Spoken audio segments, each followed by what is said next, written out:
పూరా local. Mutyalamma temple అయినా కావచ్చు, సో శంషాబాద్ లో కూడా. సో ఈ ప్రభుత్వం మీద మీరు ఏం చెప్తారు అసలు?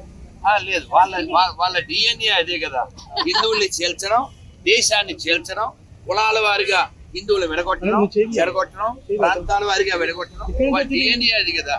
దేశాన్నే చేల్చగలిగిన ఘనా పార్టీలు హిందువులు వీక్ చేయడం కోసం ఈ ప్రభుత్వం పనిచేస్తుందని మనకు కనబడుతుంది కదా. సో ఈ రోజు అయితే 300 బోనాలతోనైతే అంటే ఆడపడుచు అందరం రావడం జరుగుతుంది. ఖచ్చితంగా ప్రతిష్టాపన చేసే వెళ్తారా మీరు ఇక్కడ ఈ రోజు అమ్మవారిని? ప్రయత్నం అయితే చేస్తున్నామమ్మా, చెయ్యాలి. మా ప్రయత్నం మేము చేస్తాము, కానీ ఇక్కడ ప్రభుత్వం పోలీసులు పెట్టి మమ్మల్ని అడ్డుకుంటుంది.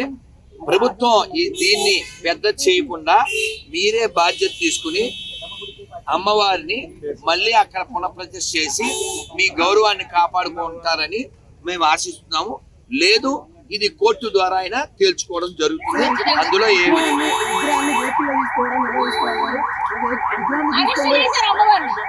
అదే అర్ధరాత్రి 3 గంటల టైంలో అమ్మవారిని తీసుకెళ్లడం జరిగిందని చెప్పేసి భక్తి వాసులు అయితే అంటే వాళ్ళ ధైర్యం ఏమిటో తెలుసా?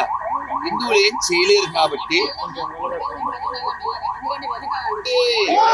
భారత్ మాతాకి జై శ్రీరామ్. రేవంత్ రెడ్డి గారు సౌమ్యుడిగా, తెలివైన వాడిగా అని అనుకున్నాం, కానీ ముత్యాలమ్మ విషయంలో ఎవరైనా పట్టుకున్నారా? ఇప్పుడు మళ్ళీ ఇది అంతకుముందు పోచమ్మ. మీరు దేవాదాయ శాఖని వదిలేసి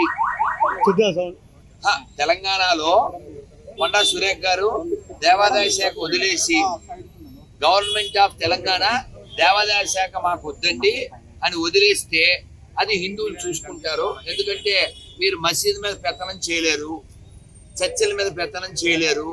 మొన్న ఇఫ్తార్ విందుకి ఎంత ఖర్చు పెట్టారు రేవంత్ రెడ్డి గారు? ఎవరి పైసలు అవి? పాత బస్తీలో కరెంటు బిల్లులు వసూలు చేయలేరు.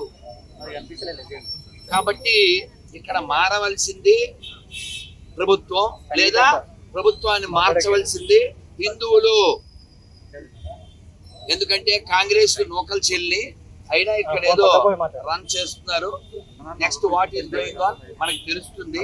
కానీ హిందువులకి గత 100 ఏళ్ళు పైబడి అన్యాయం చేసినటువంటి ఈ పార్టీ ఇప్పుడు కూడా తెలంగాణలో ఇదే అన్యాయం కొనసాగిస్తుంది. దీన్ని తీవ్రంగా ఖండిస్తున్నాం. దీన్ని కోర్టు సుమోటోగా తీసుకుని వెంటనే అమ్మవారి విగ్రహం వెనక్కి తేవాలి, లేదా పరిణామాలు తీవ్రంగా ఉండబోతాయి. ఇది పెద్ద చేయకూడదని గవర్నమెంట్ కి, కోర్టులకి విజ్ఞప్తి చేస్తున్నాం.